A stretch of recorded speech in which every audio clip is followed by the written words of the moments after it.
Vamos a ver la clase número 5 de la materia Introducción al Pensamiento Cristiano. Vamos a leer en este momento la introducción.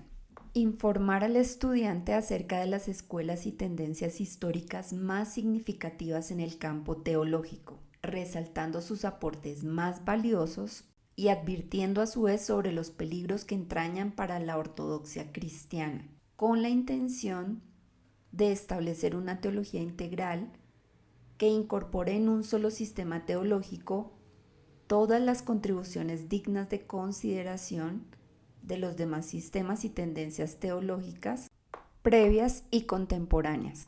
Esta clase número 5 se denomina Teología de la Reforma Protestante. Dentro de esta Reforma Protestante tenemos 4 corrientes particulares. La primera es la Iglesia Luterana con Martín Lutero. La segunda es el anabaptismo o Reforma Radical. La tercera es la tradición reformada con Zwinglio y Calvino en Suiza. Y la cuarta es la Iglesia Anglicana. Vamos a iniciar con la primera de ellas, que se llama la tradición luterana. Hay muchas características en la tradición luterana, pero vamos a ser muy selectivos. La importancia de Martín Lutero como teólogo no se debe a que haya elaborado una teología sistemática y meticulosamente trabajada. Esa labor más bien le correspondió a Calvino. Su intensa actividad intelectual y práctica sirvieron de estímulo para todos sus colegas contemporáneos y posteriores a él. Al igual que Agustín Lutero, es uno de esos pensadores cuya teología se halla tan indisolublemente ligada a su vida que es imposible comprender una aparte de la otra. Lutero tuvo que recorrer un accidentado camino en su peregrinaje espiritual, en el cual ocupan un lugar importante su tendencia a sufrir radicales cambios de ánimo que lo llevaban con frecuencia a la depresión. Poseía también una sensibilidad fuera de lo común hacia el pecado. Por eso tenía una permanente conciencia de su propia culpabilidad delante de Dios y un temor fóbico a la justa ira de Dios. Se sentía sobrecogido por la santidad de Dios y por su justicia, y no lograba nunca asegurarse de haber hecho lo suficiente para obtener su favor. Cuando partió de Roma, lo hizo con una profunda duda de que los medios de salvación ofrecidos por la Iglesia fueran de verdad válidos. En cumplimiento de sus labores pastorales fue donde Lutero encontró las respuestas a sus dudas. Descubre en la porción de Habacuc citada por Pablo, la que dice: el justo vivirá por la fe, el principio de la justificación por medio de la fe. La comprensión de esta verdad fue tal vez el momento más decisivo y determinante en la vida del reformador. Se constituyó en un hito de obligada referencia para todo su pensamiento teológico y sus acciones prácticas que vinieron después. Él escribió 97 tesis con el tema de Habacuc y las hizo imprimir, y se ofreció a defenderlas en persona contra cualquier opositor. Tenía la esperanza de que de estas tesis surgiera un debate general, pero no fue así. Cuando el Papa León X otorgó el derecho a vender indulgencias para la construcción de la Basílica de San Pedro en Roma, a cargo del tan conocido fraile dominico alemán Juan Tetzel, Lutero sintió tanta repugnancia que quedó motivado para escribir sus famosas 95 tesis. En este caso, él tenía aspiraciones más bien modestas. Él solamente tenía la intención de sostener una disputa académica con los intelectuales y no tenía la intención de dar lugar a un debate general. Pero lo paradójico es que cuando no esperaba nada, sus tesis crearon mucho furor. Él estaba en contra de los vendedores y predicadores de las indulgencias, pero no contra el Papa. Sin embargo, ya todo estaba hecho y cada vez era más difícil tratar de retractarse de lo que ya había hecho. Fue condenado definitivamente en la Dieta de Worms en 1521, por lo cual tanto él como sus seguidores fueron condenados como herejes. Los aspectos más destacados de su teología son los siguientes. Lutero habla de la teología de la cruz para contrastarla con la de la gloria. Ambas son válidas, pero la esencia es la de la cruz. Dios hecho hombre y sufriendo por nosotros. La escolástica no abandonó a la Biblia ni cayó en teología natural, pero se concentró demasiado en los atributos de Dios que se ven en la naturaleza. Como si ustedes recuerdan, el argumento teleológico, ontológico, cosmológico y antropológico. Utilizaban la Biblia, pero enfatizaban demasiado en la teología de la gloria, tal como la llamó Martín Lutero.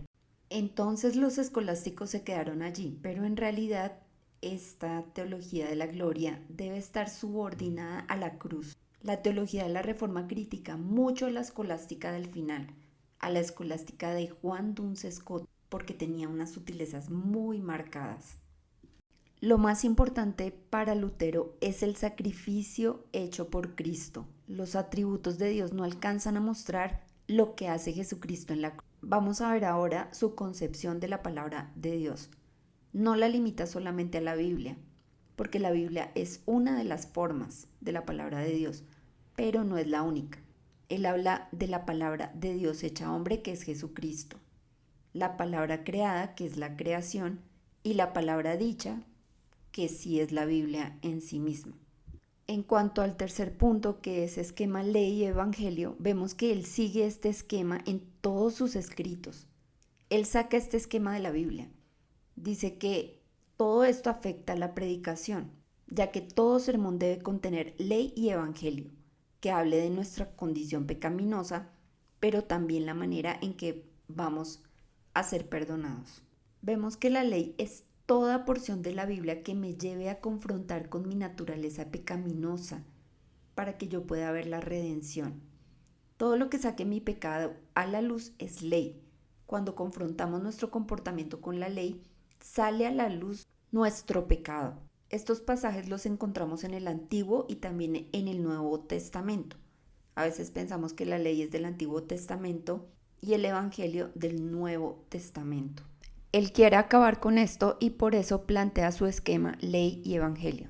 Ahora vamos a ver lo que significa evangelio. Evangelio es todo pasaje que busque consolar a los que son conscientes de su pecado. Dios no quiere dejarnos en ese estado. Por eso el evangelio es la solución que Dios provee en Cristo para nuestra salvación. Él hizo énfasis en esto porque en su propia vida lo disfrutó. Es decir, Martín Lutero disfrutó el evangelio. Y la ley, el hecho de que nosotros entendamos qué hace la ley con nosotros, nos hace valorar el evangelio.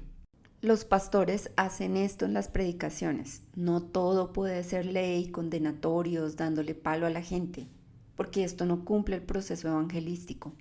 Y otros piensan que Dios es amor, pero no tiene ley. Es importante saber que la ley nos hace conscientes de la gran necesidad del evangelio, pero si tomamos el evangelio sin ley, pues nunca veremos nuestros pecados y podemos tener una raíz de orgullo espiritual.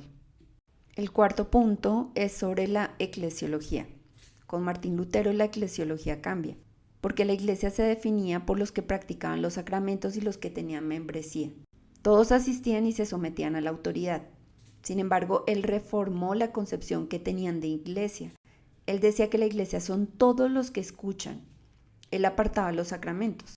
Lutero decía que lo más importante era la palabra de Dios, que las personas aceptaban y obraban conforme a ella. Decía que los sacramentos son la consecuencia de obrar conforme a la palabra de Dios. En las iglesias evangélicas pierden importancia los sacramentos. En los católicos es más importante los sacramentos que incluso el sermón. En cuanto al quinto punto, vemos que los sacramentos para Martín Lutero son el bautismo y la Santa Cena. En la patrística la cena era muy importante también, por eso tienden a ser muy debatidos estos sacramentos por parte de los pensadores. No todos los reformadores estaban de acuerdo en cómo debíamos entender la Santa Cena. Hubo muchos debates para finalmente estar en contra del catolicismo con la transubstanciación. La reforma no estaba diseñada para romper con Roma.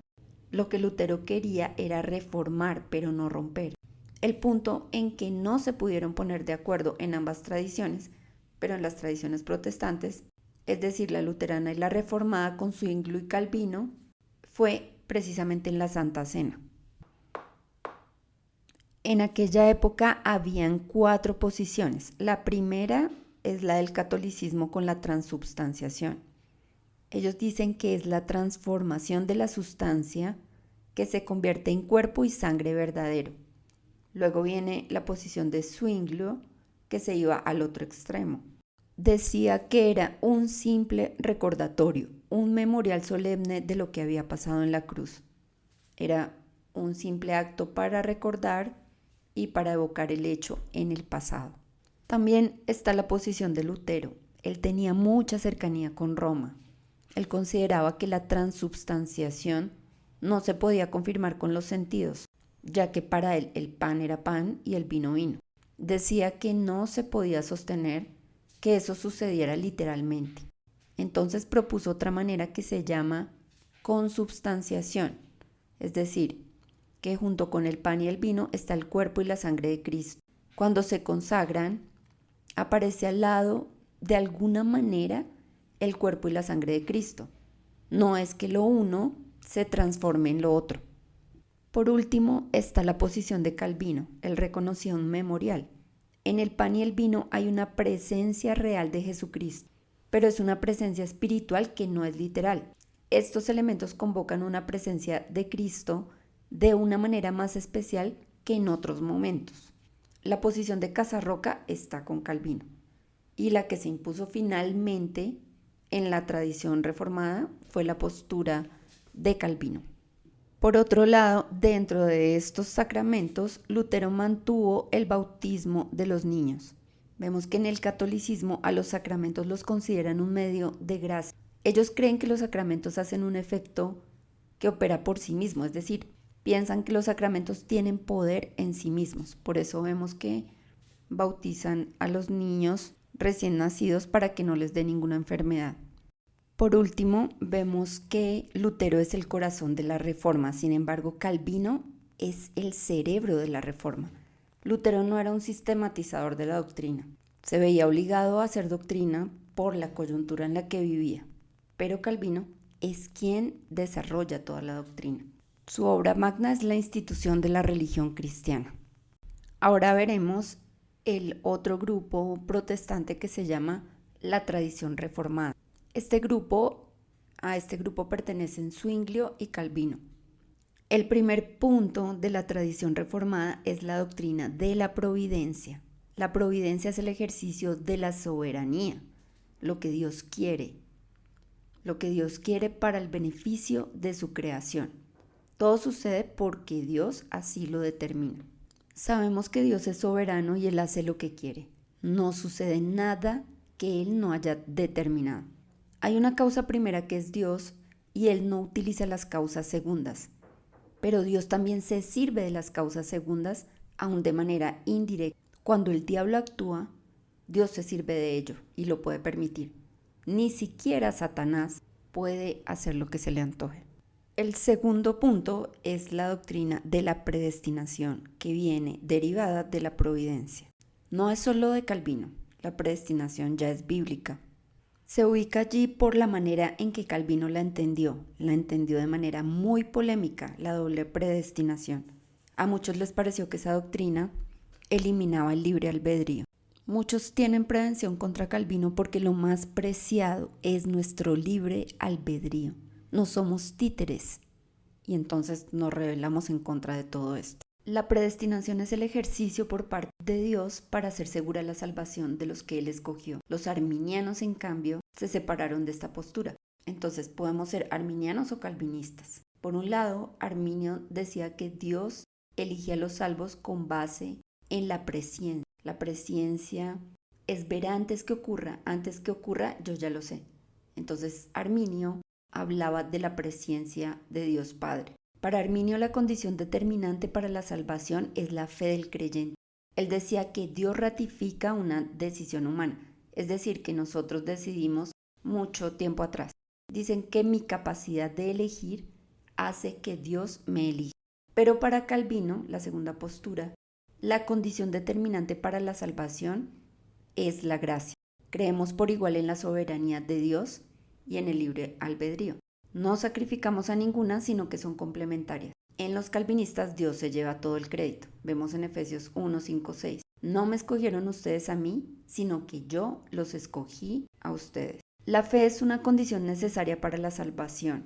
Sin embargo, nunca hubiéramos creído si Dios no nos hubiera escogido. Dios elige, pero yo también creí. Ese es el mayor misterio. El tercer punto de la tradición reformada es la iglesia invisible. Ellos, Zwinglio y Calvino, dieron un paso más. Dijeron que la iglesia era invisible, conformada por personas y por almas. La iglesia que vemos tiene personas que son y no son.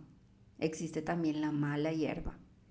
La iglesia es la de los verdaderos creyentes, pero también allí inmersos están los que no lo son.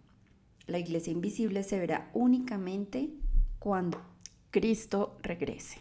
El cuarto punto de la tradición reformada con Zwinglio y Calvino son los tres usos de la ley.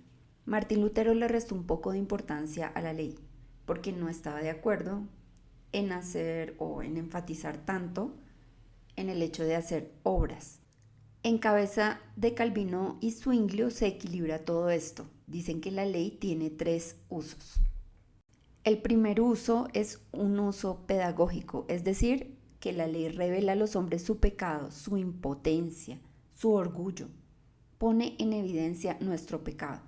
El segundo uso es un uso político o civil, es decir, los códigos de derecho, nuestras leyes de los congresistas. Y por último, un uso didáctico. Si cumplimos la ley de Dios, es porque el Espíritu Santo reina en nosotros. El didáctico es para enseñarnos qué es lo que Dios quiere de nosotros. Cumplimos la ley como consecuencia de ser salvos. Para los cristianos es de manera didáctica. El último punto de la tradición reformada son los sacramentos. Para ellos los únicos sacramentos son el bautismo y la Santa Cena. Sin embargo, nunca se pusieron de acuerdo. Otro grupo de los protestantes es el de los anabaptistas o la Reforma Radical. En este grupo pensaron que la reforma no la habían llevado suficientemente lejos. Según ellos, debían ir mucho más allá de Lutero y Calvino. Inicialmente decían que las autoridades servían a los propósitos del diablo. Volvían a bautizar. Decían que los que se sujetaban a los gobiernos estaban contaminados. La primera de sus características es que eran rebautizadores. Decían que el bautismo que habían realizado los padres lo hicieron de acuerdo con el gobierno del momento y por eso tenían que volverse a bautizar. Los reinos del mundo estaban dominados por Satanás, según ellos, y por esto no podían tener ninguna relación con los gobiernos porque estaban dominados por el diablo. La segunda característica es que inicialmente fueron revolucionarios. También habían pacifistas, pero los revolucionarios fueron los que triunfaron. Tomaron la ciudad de Münster y mataron a todas las autoridades. La tomaron durante 18 meses, de febrero de 1534 a junio de 1535. Martín Lutero no se unió a ellos. Él tomó partido hacia el lado de los gobernantes y no hacia el lado de los campesinos que decían que estaban con Lutero. Finalmente mataron muchos campesinos. Los anabaptistas en ese momento se separaron de Lutero y Calvino. A raíz del fracaso de los revolucionarios, los pacifistas triunfaron y ahora se reconocen como los comprometidos con los pacifistas, es decir, los menonitas. La tercera característica es que actualmente son pacifistas. La cuarta característica es la separación entre iglesia y Estado. Esto ha ayudado a disminuir las guerras de religión. En el occidente ya está hecho. El Estado no interviene como en nuestro país.